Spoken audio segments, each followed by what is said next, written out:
15 বছর দেখছি আমরা বিবির হারুনের ভাতের হোটেল, আর এখন থেকে বাংলাদেশের প্রত্যেক বিয়ে বাড়ি এক একটা ভাতের হোটেল। ইসলামের সুমহান স্বার্থ রক্ষায় আমরা ঐক্যবদ্ধ হয়ে যাব, মুসলমানদের মৌলিক দাবিগুলো আদায় আমরা এক হয়ে যাব, আর বাংলাদেশের স্বাধীনতা রক্ষায় আমরা এক থাকব। আমরা এক থাকলে ভারত আমাদের দিকে তাকাতে পারবে? আমাদের অধিকাংশ রাজনৈতিক দলের নেতারাই মুনাফিক। আমি কোন এক লেকচারে বলেছিলাম যে তালাকের সংখ্যা কুমিল্লাতে বেশি, এটা বলছিলাম। এটা কুমিল্লার সমালোচনা করি না, কারণ কুমিল্লার যুবকরা বেশি বিদেশ থাকে। ونعوذ بالله من شرور أنفسنا ومن سيئات أعمالنا من يهده الله فلا مضل له ومن يضلله فلا هادي له ونشهد أن لا إله إلا الله وحده لا شريك له ونشهد أن سيدنا وحبيبنا ومولانا محمدا عبد الله ورسوله صلى الله عليه وعلى آله وصحبه وسلم الذي أكمل الله به قصر النبوة أي ختم الله به النبوة وحكم لا نبي بعده وأعلن في القرآن بالبرهان أن محمدا صلى الله عليه وسلم خاتم النبيين والمرسلين الذي أرسله بالحق بشيرا ونذيرا وداعيا إلى الله بإذنه وسراجا منيرا فقد قال الله تعالى في كلامه المجيد والفرقان الحميد أعوذ بالله من الشيطان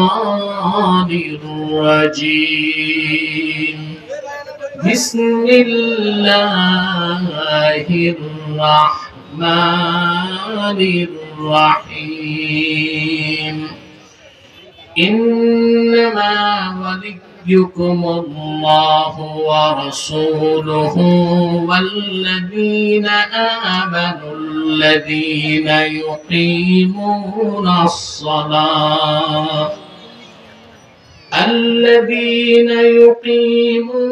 الصلاة ويؤتون الزكاة وهم راكعون صدق الله العظيم وصدق رسوله النبي الكريم ونحن على ذلك من الشاهدين والشاكرين والحمد لله رب العالمين إن الله وملائكته يصلون على النبي يا أيها الذين آمنوا صلوا عليه وسلموا تسليما اللهم صل على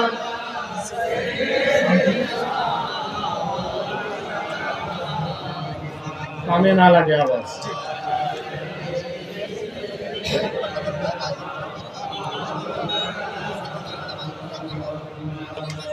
আপনারা এতগুলো মানুষ দরুদ শরীফ পড়তেছেন, আওয়াজ নাই কেন? সমস্যা কি অসুস্থতা না কৃপণতা? একটা তো সমস্যা আছে। মহব্বতে আল্লাহুম্মা সাল্লি আলা সাইয়্যিদিনা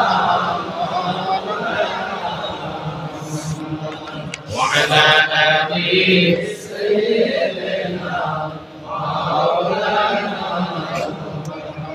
فهو الذي تم معناه وسورته ثم اصطفاه حبيبا بارئ النسم اللهم صل على سيدنا وعلى آل سيدنا مولانا محمد मदीने की हवा से जन्नती बू आती है खाके पाके मदीना में नूरे जन्नत चमकती है अल्लाहुम्मा सल्ली अला सय्यिदिना وعلى آل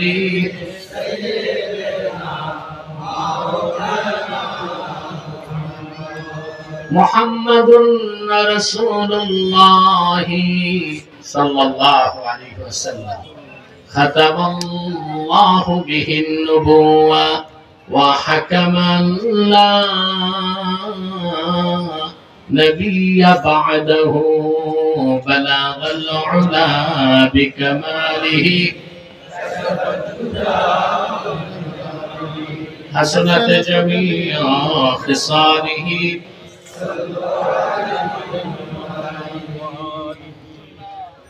জামোয়া ইসলামিয়া হাফিজিয়া মাদ্রাসা 25তম বার্ষিক তাফসীরুল কোরআন মাহফিলের সম্মানিত সভাপতি জনাব হাজী সাদেক সাহেব বারাকাল্লাহু ফি উমরি। উপস্থিত সম্মানিত অতিথি বীর মুক্তিযোদ্ধা জনাব মনিরুল হক চৌধুরী হাদাহুল্লাহু হিদায়াতুল ইসলাম, হাজারাত উলামায়ে কেরাম, তুলাবায়ে ইজাম, দিনের বেলা চরম ব্যস্ততায় কেউ খেয়ে আর কেউ না খেয়ে আজকের এই মহতী মাহফিলে যারা উপস্থিত হয়েছেন স্বেচ্ছায় সানন্দে স্বতঃস্ফূর্ত ভাবে মনের আনন্দে শুধুমাত্র আল্লাহর কোরআনের দুর্বার টানে প্রবল আকর্ষণে তাদের সকলকে আমার পক্ষ থেকে হৃদয় নিংড়ানো ভালোবাসা, শুভেচ্ছা এবং অভিনন্দন জ্ঞাপন করছি। সবটুকু শুকরিয়া আল্লাহ সুবহানাহু ওয়া তাআলার জন্য, যিনি আজকের এই মুতাবাররাক মাহফিলে আমাদেরকে আসার বসার তৌফিক মেহেরবানি করে ভিক্ষা দান করেছেন। সেজন্য আসুন আমরা সকলে একবার অবনত চিত্তে হৃদয়ের আবেগ অনুভূতি উজাড় করে সমবেত কণ্ঠে বলি আলহামদুলিল্লাহ।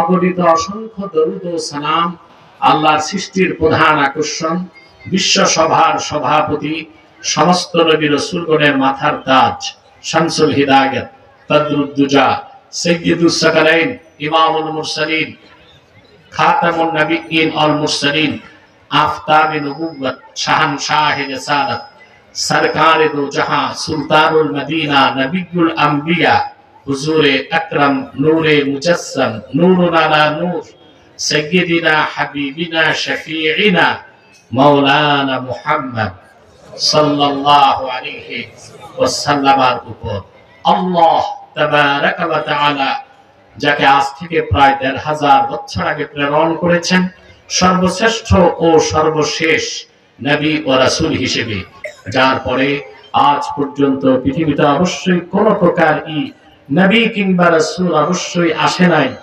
অবশ্যই এখনো নাই, অবশ্যই কিয়ামত পর্যন্ত আসবে না। প্রিয় ভাইরা, সকাল থেকে বক্তব্য শুনে আসছেন, বিশেষ করে আমি এসে পেলাম আপনাদের তরুণদের জনপ্রিয় আলোচক আমার স্নেহধন্য মাওলানা মুফতি আমির হামজা বক্তব্য রাখছিলেন। আলহামদুলিল্লাহ, অসুস্থ, তার শরীরে জ্বর আছে, অসুস্থতা নিয়েও আপনাদের কাছে এসেছে। আপনারা প্রাণ ভরে তার জন্য দোয়া করে দিন। আমি তার আফিয়াত কামনা করি, আল্লাহ তাকে হায়াত তাইয়্যিবা সেহতে কুল্লিয়া দান করুন। সম্মানিত সুধী, আজকে আমি সূরাতুল মায়দা থেকে ৫৫ নম্বর আয়াতটি তেলাওয়াত করেছি। খুব সংক্ষেপে নির্ভরযোগ্য মুফাসসির এবং মুহাদ্দিসগণের দৃষ্টিকোণ থেকে কিছু কথা আপনাদের সামনে তুলে ধরছি। ভূমিকাতে একটি কথাই বলবো, এখানে যারা এসেছেন আসার পেছনে পার্থিব কোনো জাগতিক, আর্থিক, রাজনৈতিক স্বার্থ আছে?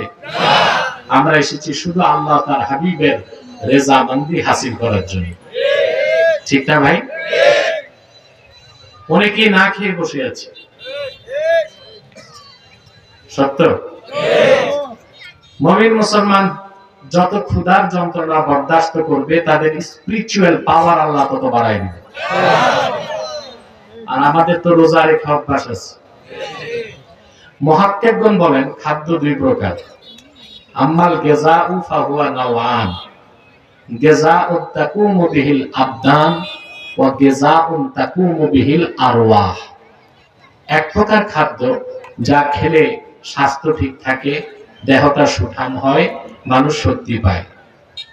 আরেক প্রকার খাদ্য যা গ্রহণ করলে রূহটা শক্তিশালী হয়। ঠিক না? আল্লাহ রাব্বুল আলামিন মানুষের দেহটা তৈরি করেছেন মাটির সারনির্যাস থেকে, সেজন্য দেহের সব খাদ্য মাটি থেকে আসে। চাল ডাল গম ফল ফলাদি শাক সবজি সবই আসে মাটি থেকে, কিন্তু রূহটা এসেছে আসমান থেকে, আর সেই রূহের খোরাকটাও এসেছে আসমান থেকেই। ঠিক না? আমরা আজকে এসেছি রুহানি গিজা গ্রহণ করতে। সবাই প্রস্তুত আছি? খুশি আছি? বেজার শুধু শয়তান, শয়তানও বেজার, তার চেলা চামুন্ডারও বেজার। অবশ্য এখন শয়তানের চেলাদের সংখ্যা কমছে, কমছে না? আগে তো তাফসীর মাহফিলের নাম শুনলেই কলিজায় আগুন জ্বলতো, কথা বলে না, অনুমতি রাখতো। থানা থেকে শর্ত দিত 34টা। কেন এত শর্ত দিত? যেন বিরক্ত হয়ে মানুষ তাফসীর করা বন্ধ করে দেয়। কিন্তু ওরা জানতো না যে বাংলার যুবকরা আল্লাহর কোরআনের জন্য বুকের রক্ত ঢেলে দিতে জানে। হাজারো শর্ত দিয়ে কোরআনের মাহফিল থেকে তাদেরকে বিরত রাখা যাবে না। পারছে তারা? তারা ব্যর্থ হয়েছে না? গোষ্ঠী সহ দেশ ছাড়ছে। বলেন আলহামদুলিল্লাহ। এত বড় গজব থেকে বাংলাদেশকে আল্লাহ মুক্ত করছেন, আরেকবার জবান খুলে বলেন আলহামদুলিল্লাহ। শয়তান বেজার। আজকে তো একটু পরেই বিদায় মোনাজাত, কি বলেন? শয়তান কিন্তু এটা চায় না। শয়তান চায় আপনাকে মোনাজাতের আগে উঠাতে, যেন আপনার গুনাহগুলো মাফ না হয়। আমরা কি সুযোগ শয়তানকে দিব? আমরা কি নেক নিয়ত করে শয়তানের নাপাক গালে চপেটা ঘাত করতে পারি? আমরা নিয়ত করছি কিছুক্ষণ পরে আজকের মুনাজাত করে গুনাহ মাফ করে নিষ্পাপ বেহেশতে আল্লাহ ওয়ালা হয়ে বাড়ি যেতে চাই। কারা কারা হাত তুলে আল্লাহ তাআলাকে দেখা। আল্লাহ কবুল করুন, আল্লাহ মঞ্জুর করুন, বলুন আল্লাহুম্মা আমিন। এবার আমার যে বন্ধুরা দাঁড়িয়ে আছেন, আল্লাহর ওয়াস্তে বিনয়ের সাথে মাঠে বসে যান। কোন নড়া চড়া উঠা বসা চলবে না, কেউ এখান থেকে উঠতেও পারবে না, ধৈর্যের সাথে বসতে হবে। ঠিক আছে ইনশাআল্লাহ? আসুন তিলাওয়াতের মাধ্যমে আমি মূল আলোচনায় প্রবেশ করছি। আমার সঙ্গে আপনারাও তিলাওয়াত করুন, যেন প্রতিটি অক্ষরের নূরকে আল্লাহ তাআলা আমাদের সিনায় উদ্ভাসিত করে দেন। বলেন আল্লাহুম্মা আমিন। আউযু বিল্লাহি মিনাশ শাইতানির রাজীম। বিসমিল্লাহির রাহমানির রাহিম। ইন্নামা ওয়ালিয়্যুকুমুল্লাহু ওয়া রাসূলুহু ওয়াল্লাযীনা আমানুল্লাযীনা ইউকিমুনাস সালাতা ওয়া ইউতুনাজ যাকাতা ওয়া হুম রাকিউন। আল্লাহ তাআলা বলেন, মুমিনগণ, নিশ্চয়ই তোমাদের অভিভাবক হচ্ছেন মহান আল্লাহ। তোমাদের অভিভাবক মুহাম্মদ মুস্তাফা সাল্লাল্লাহু আলাইহি ওয়াসাল্লাম এবং মুহাম্মদ সাল্লাল্লাহু আলাইহি ওয়াসাল্লামের উম্মতের মধ্যে যারা ঈমানদার, সুবহানাল্লাহ, তারা তোমাদের অভিভাবক, যারা 5 ওয়াক্ত নামাজ আদায় করে আর নামাজরত অবস্থায় যাকাত দেয়। সুবহানাল্লাহ বলুন। নামাজ আদায় করে না, বুঝেন নাই? নামাজের পর যাকাত দেওয়া বুঝি, আল্লাহ এটা বলেন নাই। আল্লাহ হাল হিসেব উল্লেখ করছেন ওয়াহুম রাকিউন, অর্থাৎ তারা নামাজ আদায় করে আর নামাজে থেকে যাকাত দেয়। এটা ভিন্ন বিষয় না? বুঝে না? আল্লাহ কি বলছেন? আল্লাযীনা ইউকিমুনাস সালাতা ওয়া ইউতুনাজ যাকাতা ওয়া হুম রাকিউন। হাল হিসেবে আল্লাহ উল্লেখ করেছেন ওয়া হুম রাকিউন। মাইকম্যান কোথায়?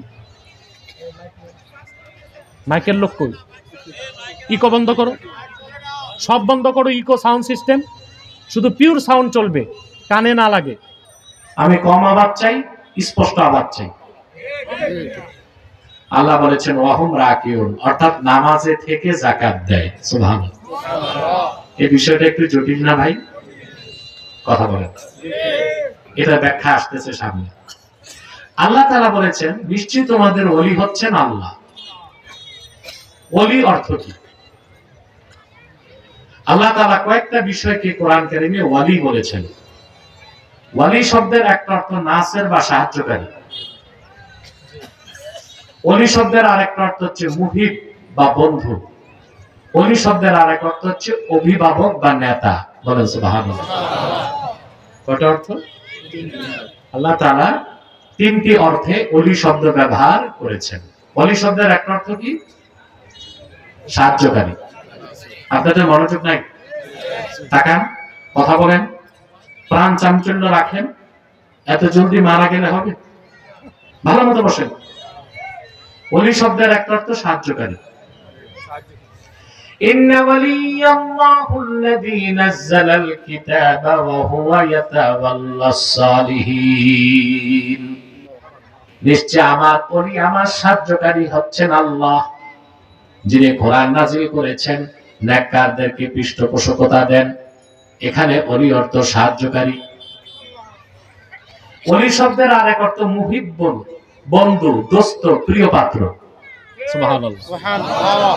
যেমন আল্লাহ কোরআন কারীমে বলেন আলা ইন্না আউলিয়া আল্লাহি লা খাউফুন আলাইহিম ওয়া লা হুম ইয়াহজানুন। সাবধান জেনে রেখো, নিশ্চয়ই যারা আল্লাহর ওয়ালি তাদের কোনো ভয় নাই, তাদের কোনো চিন্তা নাই। এখানে ওলি হচ্ছে বন্ধু। এখানে ওলি অর্থ কি? বন্ধু। আগে যে বললাম ওলি অর্থ সাহায্যকারী, আর এখানে ওলি অর্থ বন্ধু। আল্লাহর প্রিয় পাত্র মুমিন বান্দারা আল্লাহর বন্ধু, সেজন্য তাদেরকে বলা হয় আল্লাহর ওলি। সুবহানাল্লাহ। ওলি হতে বংশ লাগে, টাকা পয়সা? ওলি হতে দুইটা জিনিস লাগে। আল্লাহর ওলি হতে কয়টা জিনিস লাগে? সামনের আয়াতে আল্লাহ বলেছেন আল্লাযীনা আমানু ওয়া কানু ইয়াত্তাকুন। যারা ঈমান এনেছে আর হৃদয় থেকে ভয় করে, আল্লাহকে ভয় করে পরহেজগার হয়ে গেছে, তারা প্রত্যেকেই আল্লাহ রাব্বুল আলামিনের ওলি হয়ে গেছে। এই আয়াতের ব্যাখ্যা করতে যে ইবনে কাসির লেখেন মান কানা মুমিনান তাকিয়া কানা লিল্লাহি ওয়ালিয়া। আল্লাহর হাবিবের প্রত্যেক সেই উম্মত যার ঈমান আছে আর অন্তরে আল্লাহর ভয় আছে, ওই লোকটাই আল্লাহর ওলি হয়ে গেছে। আমরা সবাই কিন্তু আল্লাহর ওলি, আমরা আল্লাহর ওলি সবাই কিন্তু, কারণ সবার ঈমান আছে আর সবার কিছুটা হলো তাকওয়া আছে। তাকওয়া যত বাড়বে ওলি হিসেবে গ্রেড তত বাড়বে। তাহলে ওলি শব্দের একটা অর্থ সাহায্যকারী, ওলি শব্দের আরেকটা অর্থ বন্ধু। সূরা মায়েদা আল্লাহ তাআলা বলেছেন ইন্নামা ওয়ালিয়ুকুমুল্লাহু ওয়া রাসূলুহু ওয়াল্লাযীনা আমানুল্লাযীনা ইউকিমুনাস সালাতা ওয়া ইউতুনাজ যাকাতা ওয়া হুম রাকিউন। এখানে ওলির অর্থ হচ্ছে অভিভাবক, অর্থাৎ মুমিনরা তোমাদের অভিভাবক হচ্ছেন আল্লাহ, তোমাদের অভিভাবক হচ্ছেন মুহাম্মদ সাল্লাল্লাহু আলাইহি সাল্লাম। এবং মুহাম্মদ সাল্লাল্লাহু আলাইহি সাল্লামের সাহাবীগণের মধ্যে যারা ঈমানদার, পাঁচ ওয়াক্ত নামাজ আদায় করে আর নামাজে থেকে যাকাত দেয়। সুবহানাল্লাহ। এখন নামাজ পড়লাম, যাকাত দিলাম, এটা তো বুঝি, নামাজে থেকে যাকাত এটা বুঝতে হবে না? কথা বলেন।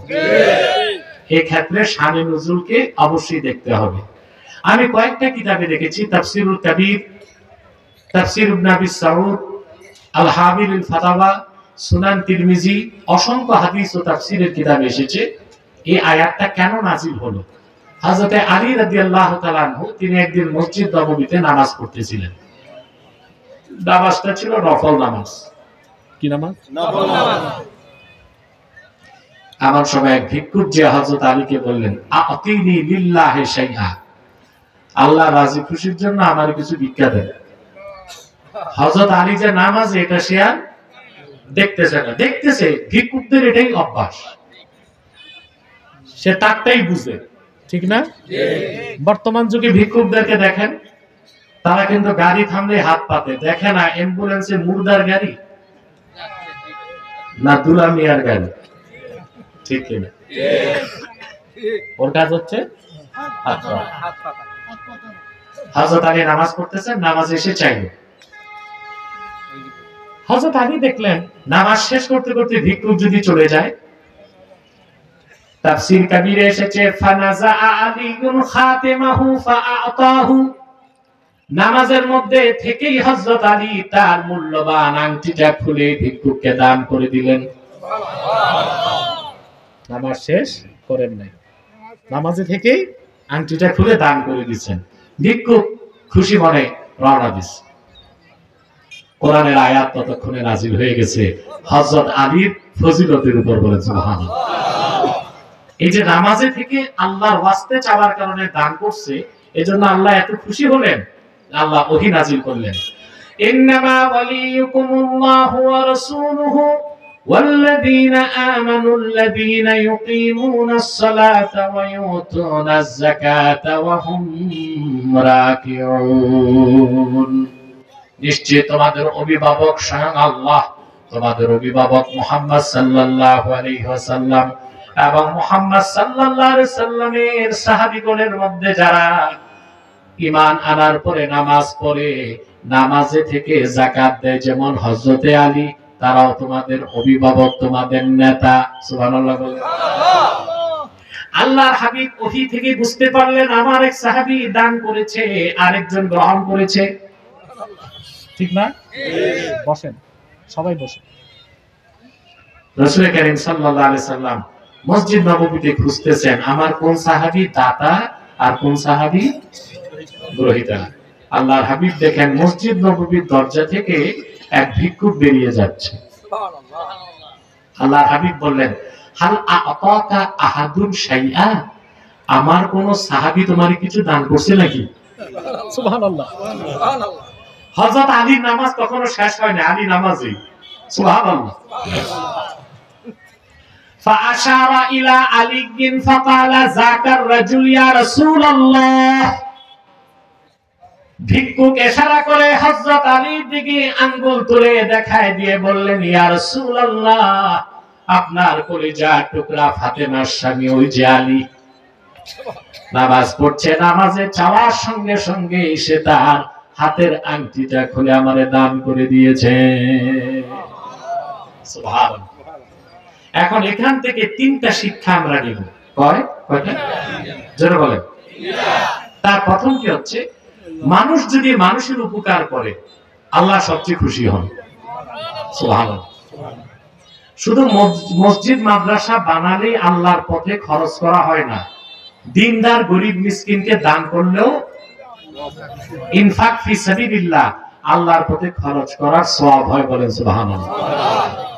শুধু তাই না, আপনার ঘরে যে বউ আছে, বাচ্চা আছে, এগুলো যদি আল্লাহ রাজি খুশির জন্য লালন পালন করেন, যত টাকা খরচ করবেন সব ইনফাক ফি সাবিলিল্লাহ আল্লাহর পথে খরচ করার সওয়াব বলে গণ্য হয়ে যাবে। সুবহানাল্লাহ। সুবহানাল্লাহ বলবেন। আল্লাহর হাবিব এক সাহাবীকে বলেছেন, সাহাবী তুমি আল্লাহ রাজি খুশির জন্য পরিবার পরিজনের পিছনে যে খরচ করো, সেটাও আল্লাহর পথে খরচ করার সওয়াব হবে। এমনকি তুমি যদি ভালোবেসে স্ত্রীর মুখে খাদ্যের লোকমা তুলে দাও, তাবতাগি বিহা ওয়াজহাল্লাহ, আর স্ত্রীর মুখে খাদ্যের লোকমা তুলে দেওয়ার জন্য যদি আল্লাহ সন্তুষ্টি চাও, আল্লাহ ওখানেও তোমাকে সৎকার সওয়াব দিয়ে দিবে। সুবহানাল্লাহ।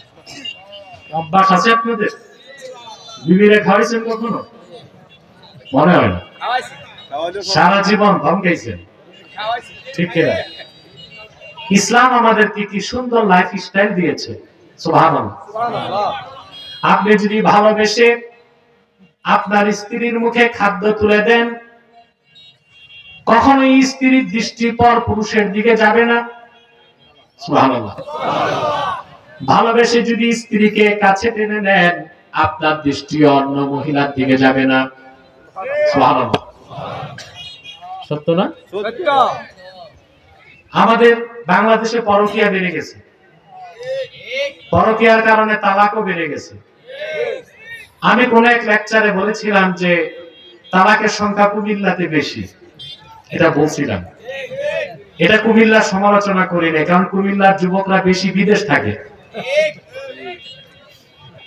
তো 8 বছর 10 বছর স্ত্রীর সাথে দেখা হয় না। তো একটা কথা আছে, out of sight out of mind, চোখের আড়াল মনের আড়াল। যুবক আবার স্ত্রীকে পাঠায় আইফোন, একটা আইফোন ফেসবুকের সাথে বিবির কাছে থাকা 10টা শয়তান বেঁধে দেওয়া। এরপর বেকুব ছেলে স্ত্রীকে মার কাছেও রাখে না, শাশুড়ির কাছেও রাখে না, এটা ফ্ল্যাট দিয়ে কুমিল্লা শহরে রাখে। ব্যাংকের অ্যাকাউন্ট বউয়ের নামে, 10 বছর পর এসে দেখে ব্যাংকের অ্যাকাউন্টও খালি, ঘরের বিছানাও খালি। দোষটা কি এককভাবে স্ত্রীর না স্বামীরও দোষ আছে? বেটা তুমি 1 বছর পর পর না করো, 2 বছরে একবার তুমি বিবির কাছে আসবা। কথা বলেন। এতে কুমিল্লার মানুষ একটু রাগ করছিল, হুজুর আমাদের সমালোচনা করছে। আমি তো তাদের কল্যাণই বলেছি। কি বলেন? স্ত্রীকে খাওয়াই দিবেন? সুবহানাল্লাহ। তারা মসজিদে হোক, মাদ্রাসায় হোক, আপনজনকে হোক, পরজনকে হোক, কিছু যদি উপকার করেন, আল্লাহ সবচেয়ে খুশি হয়ে যান। সুবহানাল্লাহ। আমরা করব? আল্লাহু আকবার। যে লোকটা মানুষের উপকার করে, আল্লাহর কাছে তার গ্রহণযোগ্যতা তত বেশি। আল্লাহর হাবিব বলেছেন, খায়রুন নাসি মান ইয়ানফাউন নাস। আমার উম্মতের মধ্যে, মুমিন মুসলমানদের মধ্যে শ্রেষ্ঠ মানুষ তো সেই যে অন্য মানুষের উপকার করে। আমরা উপকার করি না? ঘুষ খাইয়া। জি, কি আমার কাছে যাবেন, উপকার করে দিবে কিছু। কথা বলেন। মাদ্রাসার জন্য যাবেন, শিক্ষা অফিসারের কাছে খুব উপকার করবে, চাও খাওয়াই দিবে, কিন্তু বান্ডিল একটা। কথা বলেন। এই উপকার জায়েজ না না জায়েজ? নিঃস্বার্থভাবে একজন মুসলমানকে যদি আপনি পথ দেখায় দেন, ভাই এই পথ না এই পথ, আপনি সওয়াব পেয়ে যাবেন। শুধু তাই নয়, আল্লাহ হাবিব ইরশাদ করেছেন, কোন মুমিন যদি কোন মুমিনকে দেখে একটা মুচকি হাসি দেয়, আল্লাহ ওই হাসির বিনিময়ে সদকার সওয়াব লিখে দিবেন। হাসি দিতে পয়সা লাগে না। এই যে হাসি দিলেন, আরেক মুমিন খুশি হইল, এই যে তারে খুশি করলেন, আল্লাহ আপনাকে সদকার সওয়াব দিয়ে দিবেন। মানুষের উপকারে আল্লাহ সবচেয়ে বেশি খুশি হন। হযরত আলী শুধু আংটিটা দান করছেন, আল্লাহ এত খুশি হয়েছেন, হযরত আলীকে আল্লাহ মুমিনদের নেতা হিসেবে ঘোষণা দিয়েছেন। সুবহানাল্লাহ বলবেন না? আমরা অভাবগ্রস্ত মানুষের অভাব পূরণ করব। যার চাল নাই তার ঘরে চাল দিয়ে দিব, ঠিক না? যার খাদ্য নাই তাকে খাদ্য দিব, যার বস্ত্র নাই তাকে বস্ত্র দিব, যে মেয়েটার বিয়ে হয় না বিয়ের ব্যবস্থা করাই দিব। মনে রাখবেন, আল্লাহ সবচেয়ে খুশি হন ক্ষুধার্ত মানুষকে 2 লোকমা খাওয়াই দিলে। মিশকাত শরীফের একটা হাদিস আপনাদের শোনাচ্ছি, মনে রাখবেন? ইনশাআল্লাহ বলার মানে মনে রাখার ইচ্ছা নেই। রাখবেন? আল্লাহ হাবিব ইরশাদ করেছেন, ইন্না ফিল জান্নাতি গুরাফা তুরা যুহুরুহা মিন বুতুনিহা ওয়া বুতুনুহা মিন যুহুরিহা। আল্লাহ জান্নাতের ভিতরে কিছু খাস কামরা আছে, যে কামরাগুলোর ভিতর থেকে বাহির দেখা যায়, বাহির থেকে ভিতর দেখা যায়। ফাকামা আরাবিয়ুন ফাকালা লিমান হিয়া ইয়া রাসূলুল্লাহ সাল্লাল্লাহু আলাইহি ওয়াসাল্লাম। এক বেদুইন সাহাবী দাঁড়ায় বললেন, ইয়া রাসূলুল্লাহ, ইয়া হাবিবাল্লাহ, জান্নাতের কথা তো বহু শুনেছি, জান্নাতের ভিতরে এত সুন্দর কামরা আল্লাহ কাকে দিবেন? আপনারা কি জানতে চান? কথা বলে না। কান খোলেন, এই কান না, মনের কান। আল্লাহর হাবিব বললেন, লিমান আতাবাল কালাম ওয়া আতআমাত তাআম ওয়া আদামাস সিয়াম ওয়া সাল্লা লিল্লাহি বিল-লাইলি ওয়ান নাসু নিয়াম। আমার যে উম্মত ফরজ ওয়াজিবের পর 4টা নফল কাজ করবে, লালমাইবাসী কান পেতে শুনে রাখো, কয়টা নফল? লিমান আতাবাল কালাম, যে তার কথাকে পবিত্র করবে, ওয়া আতআমাত তাআম, মানুষকে বেশি বেশি খাওয়াবে, ওয়া আদামাস সিয়াম, বেশি বেশি নফল রোজা রাখবে, ওয়া সাল্লা লিল্লাহি বিল-লাইলি ওয়ান নাসু নিয়াম, নামাজ পড়বে তখন রাতের বেলা আল্লাহর জন্য, ঘুমায় থাকে মানুষ যখন। ওই নামাজটার নাম কি? রাসূলুল্লাহ সাল্লাল্লাহু আলাইহি ওয়াসাল্লাম বলেছেন, এই 4টা কাজ আমার যে উম্মত করবে, আল্লাহ তারে জান্নাতের ভিতরে সেই খাস কামরা দিয়ে দিবে। 4টা না পারলে একটা তো পারবো, মানুষকে খাওয়াবো। মানুষকে কথা বলে না, আমরা কি মানুষকে খাওয়াই? জি না। 15 বছর দেখছি আমরা ডিবির হারুনের ভাতের হোটেল, আর এখন থেকে বাংলাদেশের প্রত্যেক বিয়ে বাড়ি এক একটা ভাতের হোটেল। মানুষ খাওয়ায় কিন্তু টেবিল থাকে, টেবিল। এর মানে হচ্ছে দিয়ে যান খেয়ে যান, দিয়ে যান খেয়ে যান। কথা বলে না।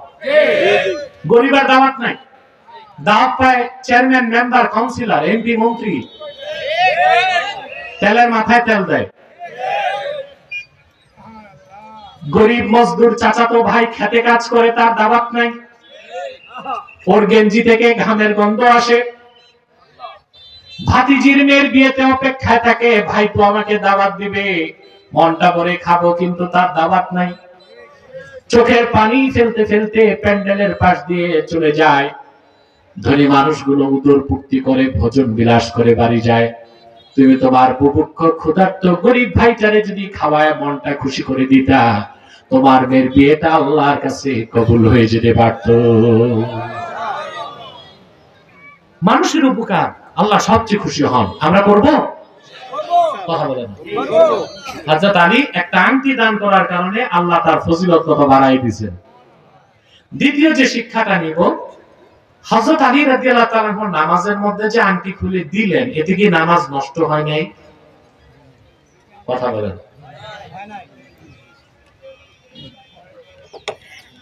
দুই ধরনের কাজ, একটা আমলে কাসির আর একটা আমলে কালিল।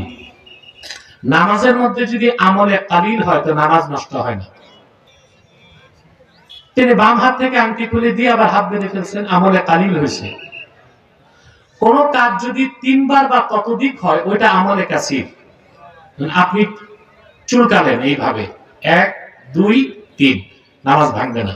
কিন্তু আপনি মেল ট্রেনের মতো, নামাজ নষ্ট হয়ে যাবে, নামাজ নষ্ট হয়ে যাবে। তা নামাজের মধ্যে আমলে কালিলে নামাজ নষ্ট হয় না, আমলে কাসিরে। বর্তমান যুগে সবচেয়ে বড় ফিতনা হচ্ছে মোবাইলের ফিতনা। দেখা যায় রিংটোন বেজে উঠছে, মোবাইলও রাখছে জিন্সের প্যান্টের পকেটে। আরে জিন্সের প্যান্ট, এটা কি পায়ে দিয়ে সেলাই করছে না সেলাই করে পা দিছে? এক বুঝি না। এটা পকেটের ভিতরে মোবাইল, নামাজ পড়তেছে, মোবাইলে রিংটোন বেজে উঠলো। তো বল্টু মিয়া কি করলো? বহুত কসরত করে কোশিশ করে মোবাইলটা বের করছে জিন্সের প্যান্টের পকেটের সিন্দুক থেকে। এটা হলো একটা কাজ। তারপরে মনিটর ওপেন করলো, 2টা কাজ। তারপর দেখলো কে ফোন করছে, 3টা কাজ। তারপর আবার পকেটে রাখলো, 4টা কাজ। নামাজ ফাসেদ, নামাজ শেষ। কথা বুঝতে পারছেন? যদি একবার টিপ দিলে বন্ধ করে যায় তাহলে জায়েজ আছে। একাধিকবার দাবাতে হলে জায়েজ, নামাজ নষ্ট হয়ে যাবে। কি হবে? আমি সূরাতে মাসালাটা ফাতাওয়া কাজী খান থেকে বলছি। ফাতাওয়া কাজী খানে এসেছে, কোন ব্যক্তি নামাজ পড়তেছে, নামাজে তার টুপি পড়ে গেছে।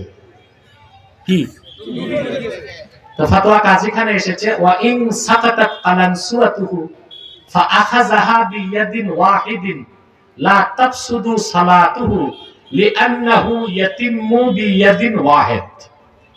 কারো যদি নামাজ পড়া অবস্থায় টুপি পরে যায় আর সে যদি এক হাতে উঠায় টুপিটা লাগায়, তার নামাজ নষ্ট হবে না, কারণ সে এক হাতে কাজ করছে।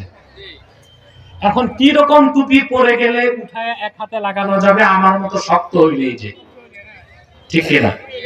আপনাদের অনেকে 3 গিরা 2.5 গিরা টুপি লাগান, খুব নরম, আর এটা পরে গেলে এক হাতে তুলতে হবে, আরেক হাতে চুল ঠিক করতে হবে, 2 হাতে লাগাইতে হবে। তাহলে বোঝা যাচ্ছে আমাদের উচিত হচ্ছে একটু শক্ত টুপি পরা। কি তারপর আমি টুপি নিয়ে মারামারির পক্ষে না, যে যেমন টুপি পরে পড়ুক। কাফের মুশরিকের সাদৃশ্য হয় এইরকম ছাড়া যে কোনো টুপি পরলেই চলবে। আমরা যদি টুপি নিয়ে ঝগড়া করি তো দেশ হারাবো, দেশ না থাকলে তো কল্লাই থাকবে না, তো টুপি লাগাবো কোন? কি বলেন? এই জন্য এই জুব্বা নিয়া, কুর্তা নিয়া, টুপি নিয়া মারামারি এগুলোর পক্ষে আমি না। আমি চাই মাসলাক যার যার, দ্বীন ইসলাম সবার। মাসলাক যার যার, এটাই তো তাহরিকের অন্যতম একটা স্লোগান। আলহামদুলিল্লাহ বলেন। কথা শুনতেছেন ভাই? দেখছেন, দেখতে দেখতে চলে গেছে 40 মিনিট, আর 10 মিনিট কষ্ট দেব ইনশাআল্লাহ। ঠিক আছে? কষ্ট হবে না তো? ধৈর্য থাকবে তো? আরো বেশি চাই। খুব মনোযোগ দেন, খুব জরুরি কথা, এগুলো দরকার নাই আপনাদের। তারা বলছিলাম, তারা নামাজের মধ্যে যদি আমলে কালিল হয় তাতে নামাজ নষ্ট হয় না, আমলে কাসির হলে নামাজ নষ্ট হয়। 3 নাম্বার যে শিক্ষা, আল্লাহর হাবিব মুহাম্মদ সাল্লাল্লাহু আলাইহি ওয়াসাল্লামের উম্মত আমরা যারা, আমরা নেতা বানাবো কি ধরনের লোককে? ইমানদার হতে হবে, নামাজি হতে হবে, যাকাত দাতা হইতে হবে। সুবহানাল্লাহ। আমরা কি এভাবে নেতা বানাই? নেতৃত্ব 2 প্রকার, একটা ইমামতে সুগরা আর একটা ইমামতে কুবরা। একটা হচ্ছে মসজিদের নেতৃত্ব, এটা হচ্ছে ছোট ইমাম, আর সমাজ ও রাষ্ট্রে যে নেতৃত্ব দেয় ওটা ইমামতে কুবরা, ওটা হলো বড় নেতা। ওটা কি? বড় নেতা। আমরা বাংলাদেশে মসজিদের ইমাম রাখার ক্ষেত্রে এই নেতা বানাতে খুব যাচাই বাছাই করি। ইমাম সাহেবকে রীতিমতো দূরবীন দিয়ে নিরীক্ষণ করে।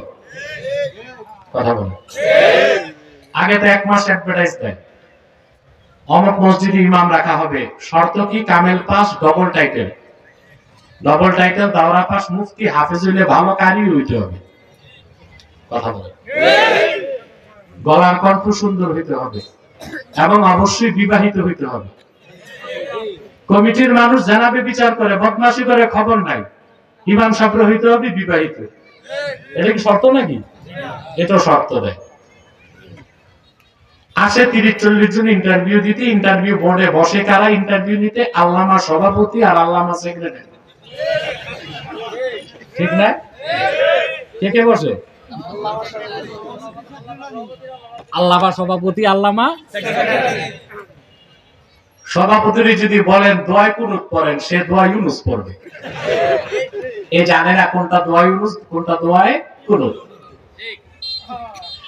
তারপরে দেখে যার গলার ধার বেশি সে 1 নাম্বার, এলেমের দাম নাই, সুর। ঠিক না? যাক, ভালো কথা। আপনারা মসজিদের ইমাম নির্বাচনে কত যাচাই বাছাই করেন, কিন্তু সমাজ আর রাষ্ট্রের নেতৃত্বে যাদেরকে পাঠান, যারা সমাজ ও রাষ্ট্রে আপনাদের নেতা হয়, এই লোকগুলোর অনেকের ঈমান নাই, নামাজ নাই, হালাল কামাই নাই, চোর চামার বদমাশ মুনাফিক। আমাদের অধিকাংশ রাজনৈতিক দলের নেতারাই মুনাফিক। তারা কি? অথচ কোরআন আমাদের শিক্ষা দিচ্ছে, আমাদের নেতা যারা হবে, নেতৃত্ব যারা দিবে, প্রথম হতে হবে ইমানদার, তারপর হতে হবে নামাজি, তারপর হতে হবে যাকাত ভিত্তিক অর্থনীতিতে বিশ্বাসী। ঠিক কি না? আর আমরা কাদেরকে নেতা বানাই? এই যে বলতেছেন বাংলাদেশ সংস্কার করবেন, কিচ্ছু হবে না, সংস্কার আপনাদের হাতে। ডক্টর ইউনূসের হাতে কোনো সংস্কার নেই, ও তো বুড়া মানুষ, 86 বছর বয়স। বেশি প্রেসার দিবেন, লোকটা হার্ট অ্যাটাক করবে, লাইফ সাপোর্ট লাগবে। সংস্কার তো আপনাদের হাতে। আপনারা নেতাগুলো ঠিক করেন, দেশ ঠিক হয়ে যাবে। আমার দেশের মৌলিক সমস্যা হচ্ছে যারা আমাদের নেতৃত্ব দিচ্ছে তারা আল্লাহ দ্বীনের সাথে গাদ্দারি করে, জাতির সাথে গাদ্দারি করে, দেশের সম্পদ লুণ্ঠন করে, মেহনতি জনতার রক্ত পানি করা ঘামের পয়সা বিদেশে পাচার করে।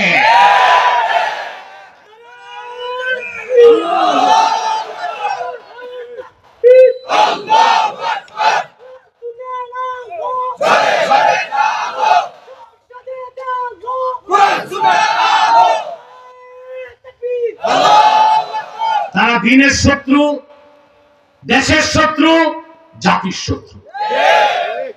তাদের সমস্ত রাজনৈতিক ফিলোসফি দ্বীন ইসলামের বিপক্ষে। বিদেশি ইন্টেলিজেন্ট ব্রাঞ্চের কাছে তারা মস্তক বন্ধক রাখে। দেশের শত্রু। মেহনতি জনতার রক্ত পানি করা ঘামের পয়সা বেগম পাড়ায় পাঠায়। জাতির শত্রু। আপনারা নেতৃত্ব যারা দিবে ওখানে সংস্কার আনুন, নেতাগুলো বাছাই করুন, ঠিক কিনা? আপনি নেতাগুলো কিভাবে বাছাই করবেন? আপনি প্রথম দেখতে হবে আপনি যেই দলই করেন প্রত্যেক রাজনৈতিক দলে কিছু ভালো মানুষ থাকে, থাকে না? কিছু ভালো মানুষ। আপনি কোনো না কোনো দল তো একটা করেন, রাজনীতির বাইরে থাকা যায়? এই যে অনেক পীর সাহেব, অনেক আলেম বলে আমরা অরাজনৈতিক। তো পীর সাহেব আপনি ভোট দেন কাকে? কথা বলেন। আপনি কাউকে না কাউকে তো ভোট দেন। অ্যারিস্টটলের নাম শুনছেন? গ্রিক রাষ্ট্রবিজ্ঞানী। তো গণতন্ত্রের উপর লেখা তার একটা বই আছে, এখন লেখা নেই, 2200 বছর আগে। দা পলিটিক্স নাম। কি নাম? আর তার ওস্তাদ ছিল প্লেটো। সে গণতন্ত্রের প্রবর্তক। সে গণতন্ত্রের উপর প্রথম বই লিখে গেছে, দা রিপাবলিকান। কি নাম? দা পলিটিক্স বইতে অ্যারিস্টটল লিখেছে দুইটা জাতি রাজনীতি করতে পারে না, রাজনীতি থেকে দূরে থাকতে পারে। একটা হচ্ছে পশু পাখি আর একটা দেবদেবী। অ্যারিস্টটল তো ছিল মূর্তি পূজারী, দেবদেবী বিশ্বাস করতো, দেবদেবী বলতে কিচ্ছু নাই। অ্যারিস্টটলের কথাটাকে আমি মডিফাইড করেছি। আমি বলি দুইটা জাতি রাজনীতি থেকে দূরে থাকবে, পশু পাখি আর ফেরেশতা। আমরা যারা পীর মাশায়েখ বা আলেম ওলামা, আমরা কি ফেরেশতা নাকি পশু পাখি? রাজনীতি থেকে দূরে থাকার সুযোগ আছে? কথা বলেন। তাহলে আপনি যে কোনো না কোনো রাজনৈতিক দল করেন, আর প্রত্যেক রাজনৈতিক দলে কিছু ভালো মানুষ থাকে। আপনি যদি সিদ্ধান্ত নেন নির্বাচনে আপনার রাজনৈতিক দলে যাকে ভোট দিবেন, দেখবেন সে মুসলমান কিনা। যদি কাফের মুশরিক হয়, ডিলিট। যদি দেখেন মুমিন, তারপর দেখুন সে নামাজ পড়ে কিনা, তারপর দেখুন সে দুর্নীতিবাজ নয়। এগুলো দেখে যদি আপনারা প্রত্যেক রাজনৈতিক দলের লোক আপনাদের দলেরই ভালো মানুষগুলোকে ইস্টাবলিশ করতে পারেন, তা বাংলাদেশ হয়ে যাবে ইসলামিক সোসাইটি, ইসলামী সমাজ। কি হবে? আপনারা রাষ্ট্রবিজ্ঞানের ছাত্র আছেন এখানে? দেখান তো একজন হাত তুলে রাষ্ট্রবিজ্ঞান পড়ছেন, পলিটিক্যাল সায়েন্স। এখন কেউ পড়ে থাকলেও হাত তুলবে না যে হুজুর কোন না কোন প্রশ্ন করে বসে। দেখুন, পলিটিক্যাল সায়েন্সের একটা অথেন্টিক স্টেটমেন্ট হচ্ছে, রাষ্ট্রবিজ্ঞানে বলা আছে society is great than state. সমাজ রাষ্ট্র থেকে বড়। আমরা যদি ইসলামী সমাজ বানাই দিতে পারি, আগামী প্রজন্ম ইসলামী রাষ্ট্র বাংলাদেশকে বানাই দিবে। তাই নেতা নির্বাচনে কি হতে হবে? আমার দেশে যারা নেতৃত্ব দিচ্ছে, কিছু নেতা ছাড়া প্রত্যেক দলে কিছু ভালো নেতা আছে, কিন্তু অধিকাংশ নেতাই তো মুনাফিক।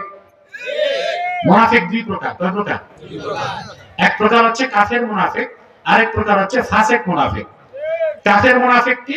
আম্মাল মুনাফিকুল কাফির ফাহুয়াল্লাযী আবতানাল কুফরা ওয়া আযহারাল ইসলাম। যে লোক অন্তরে কুফরি রাখে, বাইরে দেখায় সে মুসলমান, সে হচ্ছে কাফের মুনাফিক। সে কি? আরেক দল লোক যারা মুমিন মুসলিম কিন্তু চরিত্রটা মুনাফিকের মতো, তারা হচ্ছে ফাসিক মুনাফিক। কি মুনাফিক? আল্লাহ হাবিবের সাথ করেছেন আরবাউন মান কুন্না ফীহি কানা মুনাফিকান খালিসা। চারটি খাসলত যার মধ্যে একত্রিত হয়ে যাবে সে লোকটা নির্ভেজাল মুনাফিক। সে কি? চারটা খাসলতের একটাও যদি পাওয়া যায় বুঝতে হবে তার মধ্যে মুনাফিকি কিছুটা আছে। হাত্তা ইয়াদাআহা, যতক্ষণ খাসলতটা সে ছেড়ে না দিবে। কয়টা খাসলত? এবার আপনার আমি যে বলতেছি মনে রাখবেন, আমার কথা দিয়ে নেতাদের যাচাই করবেন। মুনাফিক নেতার খাসলত কয়টা? মুনাফিকের ফাসিক মুনাফিকের খাসলত কয়টা? ইযা তুমিনা খানা ওয়া ইযা হাদাসা কাযাবা ওয়া ইযা আহাদা গাদারা ওয়া ইযা খাসামা ফাজার। যখন আমানতদার বানানো হয় খেয়ানত করে। আমানতদার বানানো হলে প্রত্যেক পার্লামেন্ট মেম্বার সংসদে যে শপথ বাক্য পাঠ করে না, আপনি কি শপথ বাক্যটা শুনছেন? জি না। এই শপথ বাক্য পাঠ করলে কেউ আর মুসলমান থাকে না। শপথ বাক্যটা লেখাই হয়েছে এভাবে। শপথ বাক্যে পড়তে হয়, আমি শপথ করছি আমি নিরঙ্কুশ ভাবে বাংলাদেশের প্রতি বিশ্বাস রাখি ও আনুগত্য পোষণ করি। আস্তাগফিরুল্লাহ। মানুষ কি দেশের উপর ঈমান আনতে পারে নাকি? কথা বলেন। তো সংস্কার শুধু আইন মন্ত্রণালয়ে আর সংসদে হলেই হবে না, সংস্কার আনতে হবে শপথ বাক্যে। এমন কোন শপথ বাক্য পাঠ করা যাবে না যা আমাদের ঈমানকে নষ্ট করে। এই শপথ বাক্যটা এইভাবে লেখা যেতে পারে যে আমি শপথ করছি আমি জীবন দিয়ে হলেও দেশের স্বাধীনতা রক্ষা করব, দেশের স্বার্থ নষ্ট করব না, দেশের প্রহরায় অতন্দ্র প্রহরীর মতো থাকব। কিন্তু যদি বলা হয় আমি দেশের প্রতি অকৃত্রিম বিশ্বাস আর আনুগত্য পোষণ করি, একটা পার্লামেন্ট মেম্বারের ঈমানও থাকবে না। তা সংস্কার আনতে হবে গোড়ায়। কোথায়? কথা বলেন। সংস্কার কোথায় আনতে হবে? শপথ বাক্য বদলাতে হবে কিনা? হবে? দরকার নাকি ঈমান ঠিক থাকবে? আচ্ছা, ওরা শপথ বাক্য পাঠ করে আপনাদের আমানতদার হয়, তারপর 5 বছর পার্লামেন্টে থেকে আমানত রক্ষা করে গম চুরি, চাল চুরি, ডিজিএফ কার্ড চুরি, কারবাটের টাকা চুরি,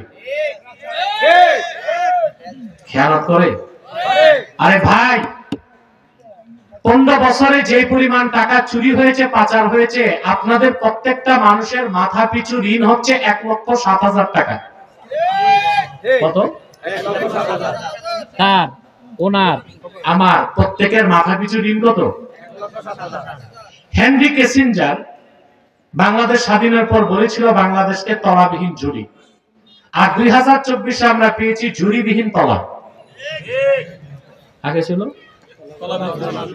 আর আমরা পেয়েছি ঝুড়িবিহীন তলা। আগে তলা ছিল না, ঝুড়ি ছিল, এখন তলা আছে, ঝুড়ি নাই। সব হয়েছে দুর্নীতির মাধ্যমে। কিসের মাধ্যমে? এখন যে দেশের সংস্কার চান, কিভাবে সংস্কার করবেন? আপনারা তো শরিয়া ভিত্তিক আইন করতেছেন না। শরীয়তের হুকুম হচ্ছে কেউ যদি পরের মাল লুণ্ঠন করে খায় সে ফাসেক, আর ফাসেকের সাক্ষ্য কখনো গ্রহণ করা যায় না। তো বাংলাদেশে নতুন করে আইন করতে হবে, দেশ স্বাধীনের পর থেকে আজ পর্যন্ত যারা দুর্নীতি করছে তারা কখনোই আর পার্লামেন্ট নির্বাচনে যেতে পারবে না। এটা হইছে? কথা বলেন। এটা আমি শরিয়া আইনের দৃষ্টিকোণ থেকে বলছি। শরিয়া আইনে মানুষের সম্পদ যারা চুরি করে খায় ওরা চোর। কথা বলে না। আর চোর হচ্ছে ফাসেক। তো শরীয়ত মোতাবেক ফাসেকের সাক্ষ্য গ্রহণ হয় না। তাহলে ফাসেক কি নেতা বানানো যাবে? যাবে না। এখন যদি এমন আইন হতো, বর্তমান সরকার যদি এরকম আইন করত যে দেশ স্বাধীনের পর থেকে আজ পর্যন্ত যারা দুর্নীতিতে অভিযুক্ত হয়েছে তারা আর কখনো নির্বাচনে যেতে পারবে না, তাহলে কেউ আর চুরি করবে সাহস পাবে সামনে? কথা বলে না। আমাদের সংস্কারটা হতে হবে শরীয়তের আলোকে, তাহলে দেশ কিছু একটা পাবে, নতুবা যেই সে কোনো লাভ হবে না। তারা আমার কথা শুনতেছেন? এই নেতারা কি আমানতদারি রক্ষা করে? 2 নম্বর মুনাফিকের আলামত ওয়াইদা হাদাসা কাযাবা, যখন কথা বলে মিথ্যা বলে। দেখবেন এরা মাইক নিয়ে বলে ভাই সব আপনাদের জন্য আমার রাতের ঘুম হারাম। জনসেবা করে। জনসেবা করে না পেট সেবা? কথা বলে মিথ্যা বলে। 3 নাম্বার ওয়াইদা আহাদা কাদার, যখন ওয়াদা করে ভঙ্গ করে। ভঙ্গ করে কিনা? নির্বাচনের আগে আপনাদেরকে বলবে আমাকে একবার নেতা বানান, আপনাদের পুকুরগুলো মাছে আর গোলাগুলো ধানে ভরে দিব, আর প্রতিদিন সোনার চামচে রূপার বাটিতে দুধ ভাত খাওয়াবো। নির্বাচনের পরে দেখা যায় ছাই ভাতও। ওয়াইদা আহাদা ওয়াইদা খাসামা ফাজার, যখন বিতর্ক করে গালিগালাজ করে। এক এমপি আর এক এমপির 14 গোষ্ঠী কিভাবে উদ্ধার করে সংসদে দেখছেন?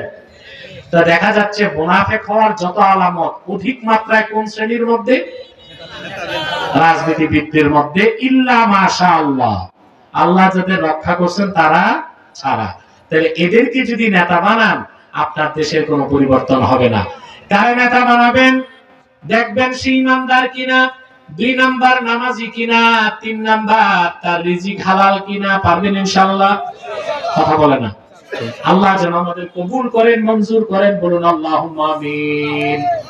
সাদাকাল্লাহুল আযীম ওয়া সাদাকা রাসূলুহুন নবিয়ুল কারীম ওয়া নাহনু আলা যালিকা মিনাশ শাহিদিন ওয়াশ শাকিরিন। আলহামদুলিল্লাহ রাব্বিল